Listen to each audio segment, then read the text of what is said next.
Hi guys, Jonathan Latham here with you at Third Monkey, and so we've moved into our new area. It's not 100% yet, but just to give you a view, here we are in the new. Sorry about that. We're in the new digs, and we got some space here that we did not have in our old area. We're still working on lighting and getting everything set up, but yeah. So, anyways, hope you like it. And so we've made a lot of progress on this guy.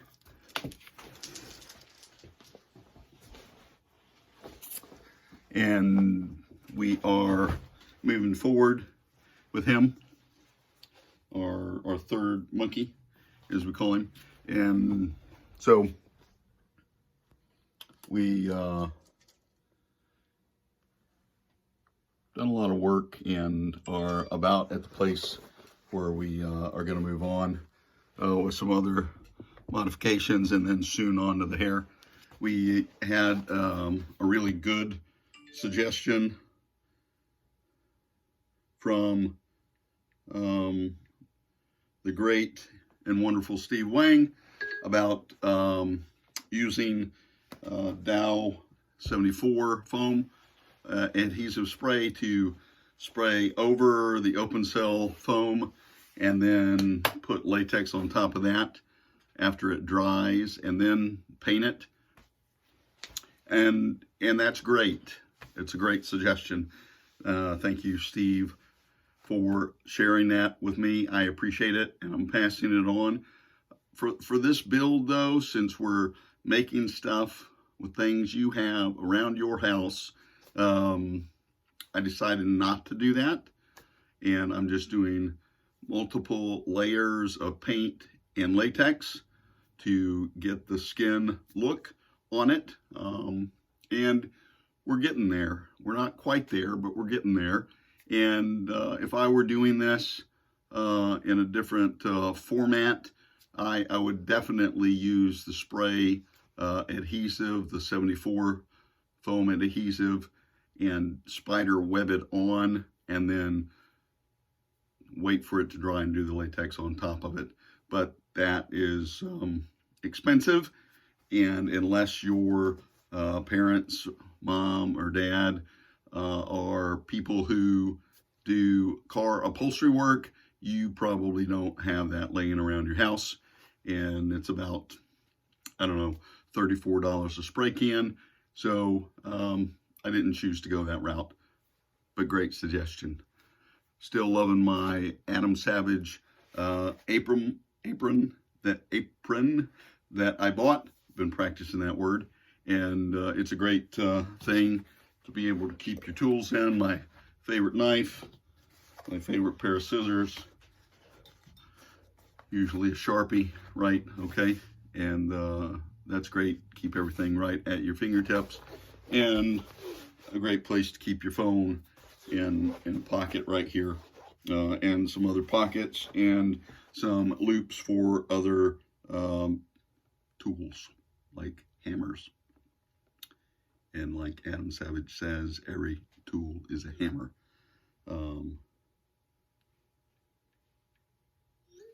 Okay, so what I debated was, in the drawing that I was going by, which is still on the wall in the old location.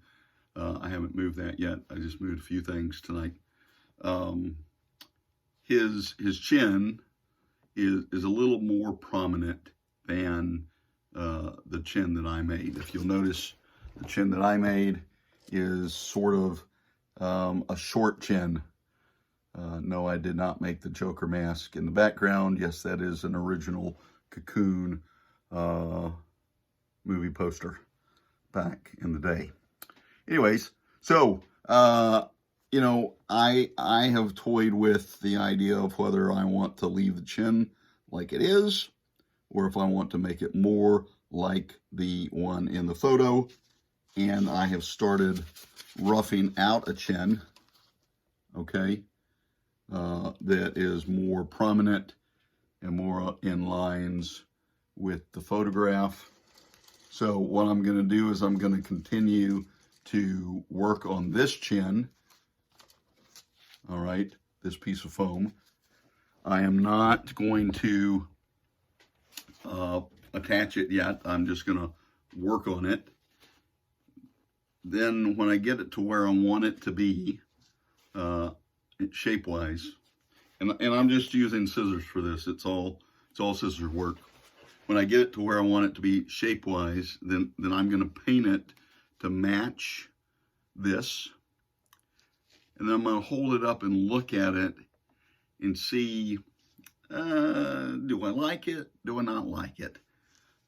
And that way I have a choice. If I go ahead and attach it and then finish it, and I don't like it, I'm kind of stuck.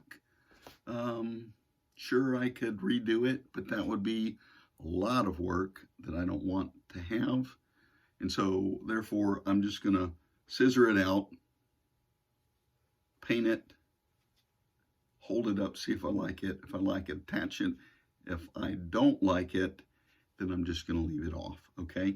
So, what I'm going to be doing tonight is relatively boring by all practical means. I know my head is out of the shot. I wish that my stool was better adjusted, but it's not. Let's see what we can do about that. Really need a better cameraman. Maybe one of these days I'll get that. Okay, let's see how we can do this.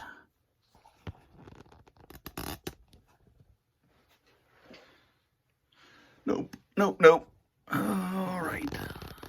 Yeah, there we go. Oh, my dog is barking in the background. Maybe if I hold my hands up here and work like this, that way you can see what's going on. But I'm just going to be working on this piece of foam and working on it to get the shape that I want. It doesn't really matter if you see me or not, in all honesty, but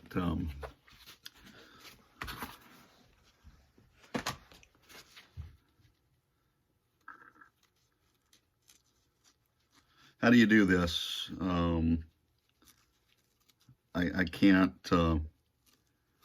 explain this to you really.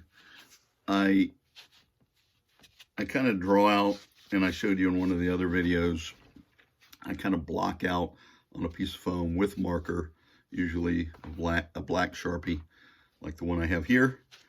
Usually block out a front view and a side view, and then cut just a general shape with the scissors, getting the biggest majority of the foam off.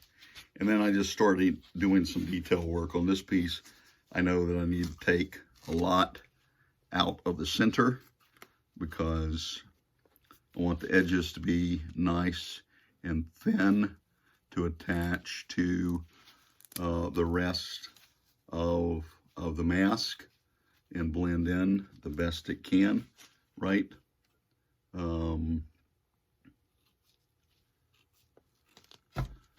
And the scissors are curved, so I can alternate between this way, right, and this way to get a different shape. If I'm trying to round it off like this, I'm using them this way, and then sometimes I'll flip them to get another cut. And as you're cutting, you'll see that you're creating edges on the foam. See these little edges on the foam? Right here, you can see the lines. And so when I'm trying to trim off that edge to make it even more refined, I'm usually using the scissors this way, right, with the curve up, and I'm just taking off just the very littlest bit of that edge that I can at a time, just to refine the edge, to keep refining it over and over and over again. So an example of that would be a test eyelid that I did for a snake puppet that I showed you several weeks ago. This is just a piece of foam. It was a solid piece of foam at one time when I did this, and over a period of time I cut out the middle, made it hollow, cut out the shape that I wanted, right? You can see the lines in this. This was just a test fit. One of the first ones I did for an eyelid for the snake puppet. And for those eyes, I just used a wooden egg that I painted and then glazed over with 2-part epoxy to get a gloss finish on it, which is a nice way to make eyes, although over time that does tend to yellow. So floor wax is another option. Gloss medium, Liquitex gloss medium is another good option for covering, and there are other resins that don't yellow over time that you can do a glass eye with, but that's just an example of scissor work and how you can refine it and get a shape that you want. So you just keep working at it till you get the shape you want, and you just keep refining it over and over again. I want this edge to be really thin on the inside so that if I do decide to attach it, that it's going to be a very close fitting edge.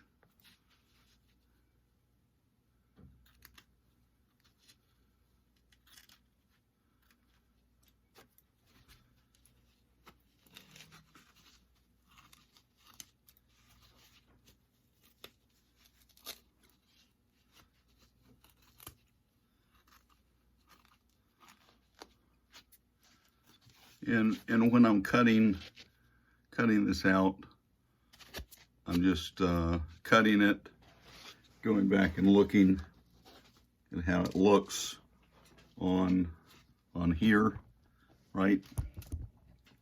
Just going back to look, see what it's going to look like on here when I get it on, what kind of a chin it's going to give it. I think it's going to make him look a little more strong, a little more distinct, right? Sometimes it's hard to visualize those things, but so yeah, so that is the plan. That's what we're going for.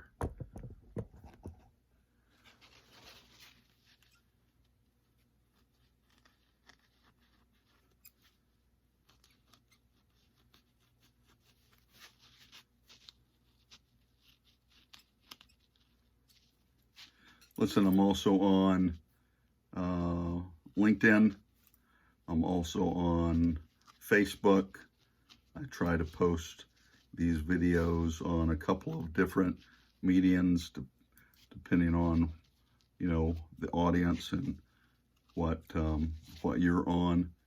And then, if you go on my Facebook page, it does tell you how to contact me. If you ever wanted to contact me and ask me questions, or you can just reach out to me by sending me a message at my email address on the Facebook account, and I will definitely respond. I don't claim to be a great maker. I'm just a maker. I don't claim to be a fabulous sculptor. I'm just a sculptor, but I would like to, you know, pass what I know on to others. What I learned was pretty much self-taught. I was a fan of Fangoria, Starlog, any kind of book along those lines that I could find to delve into making things. I was probably in 7th and 8th grade when I originally got interested in doing that kind of stuff. A very great teacher for English and drama and arts who had us make puppets in 7th grade, and then in 8th grade we had to do a play, and Mr. LaValle got me interested in doing those types of things. And he was just a great teacher, and I'm sure that you probably have somebody in your life that's been a great teacher as well. And you know, make sure you thank them. Make sure you reach out and thank those people in your life that have taught you and been an inspiration to you. You know, you can never be too grateful. You can never be too thankful. I really believe that. And yeah, so go say thank you to somebody today that has inspired or helped you in your maker journey. So I'm getting to a place where I have, you know, a really general shape that I'm happy with overall. It's not 100% yet, but it's getting close.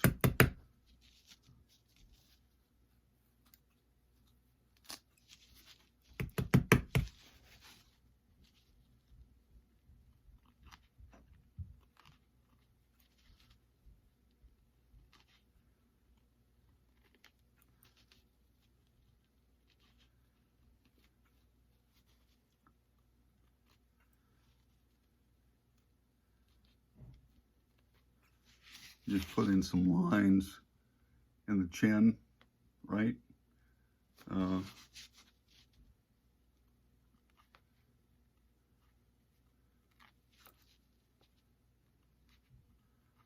He's got the lines in his face and his upper lip, and I'm just cutting out some more to match what's already there. A hot foam tool. If you buy one, they make them that are wire and that also look a lot like a soldering iron with a tip that's a short tip or a long tip, and those also are great to kind of put some detail in this, and I use those also, but you can also do it with scissor work, and I'm just adding some of those lines in texture into here, and I can refine that later as well to get it to be like I want it.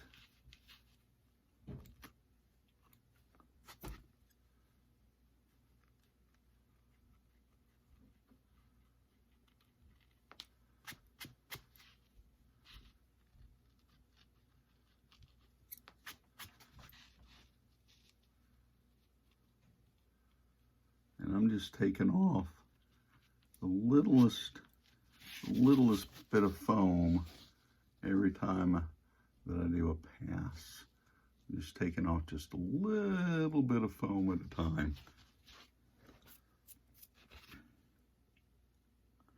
This stuff loves to stick everywhere, this foam. It's a static electric mess, right?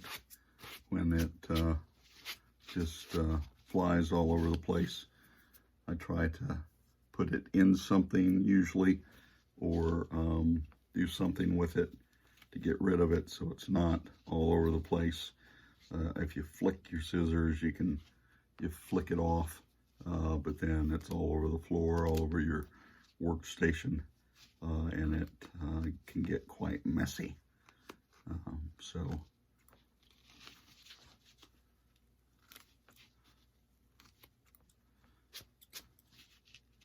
All right, so no, I didn't cut my finger. I just had a place on my finger that needed a Band-Aid. I did not cut it, but the Band-Aid's getting frayed. All right, so clean that up a little bit. Get all that in a garbage bag. Clean this off, dust it off. And let's see how it's going to fit.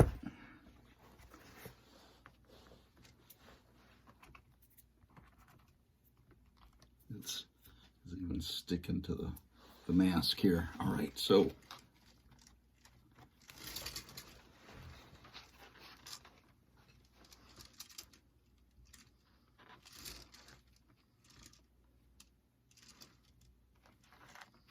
yeah, it's still hard for me to say at this point. I don't know. I don't know whether I'm going to go with it or not, but I am going to paint it. I am going to paint it so that I can use that to help me make the decision.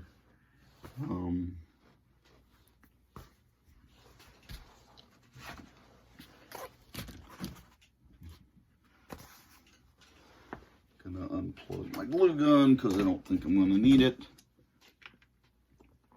today. I am going to put on some gloves. These are from a big box store. They were not in with the gloves area that you normally get. They were in the area with automotives, and then they were also on sale. They're not the most durable gloves, but they are pretty nice, and they were relatively cheap for 50 pieces. All right, I'm going to do what I did on the last go around, which is I'm going to start with a layer of black, which is how I started the paint job on this buddy. I hope I have enough black. I may not have enough black. Do I have enough black to do this? Maybe so. Let's see here. This is Mars black. I have just a old piece of matte board. This one happens to be gold. Laying around. You can use a piece of cardboard. You can use a painter's palette. You know, whatever you like. And then you've seen me do this before. I just take a piece and cut a piece of foam off. And basically use that as a paintbrush to paint what I'm painting.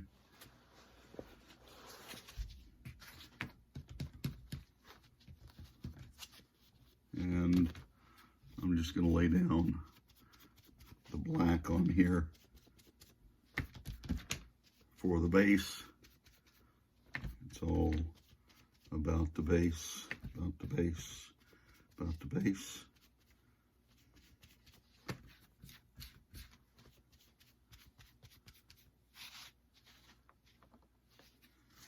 And I'm just going to continue to build that up. Try to squeeze every last precious drop of paint out of these tubes. And you know, this stuff is great. Let me tell you, these tubes of paint, this Liquitex acrylic paint, not only is it a durable paint after the fact, this stuff in these tubes It's got a very long shelf life. Let me tell you, it'll last a very, very long time on the shelf.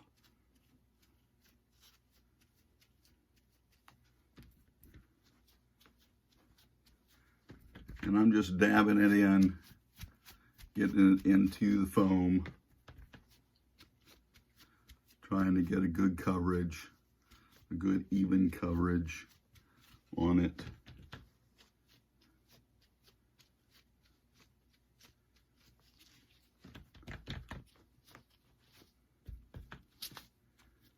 And the nice thing about wearing the gloves is you don't have to worry about the cleanup later, even though this is a water-based paint and it does come off really easily. Hey, why not just take the gloves off and throw them away and not have to worry about it, right?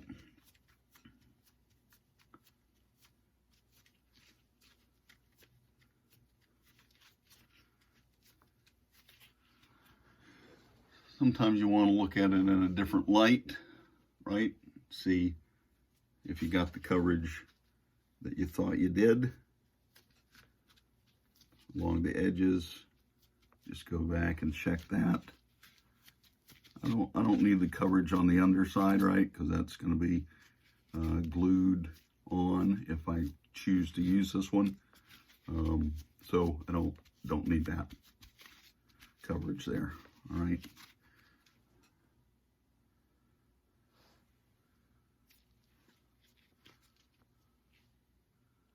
But you can see that that's a good coverage, right? Because it's going to be up against something, so it's not going to shine through the foam and show it.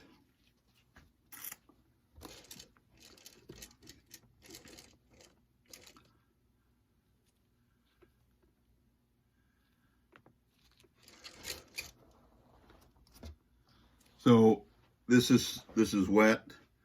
It's going to have to dry.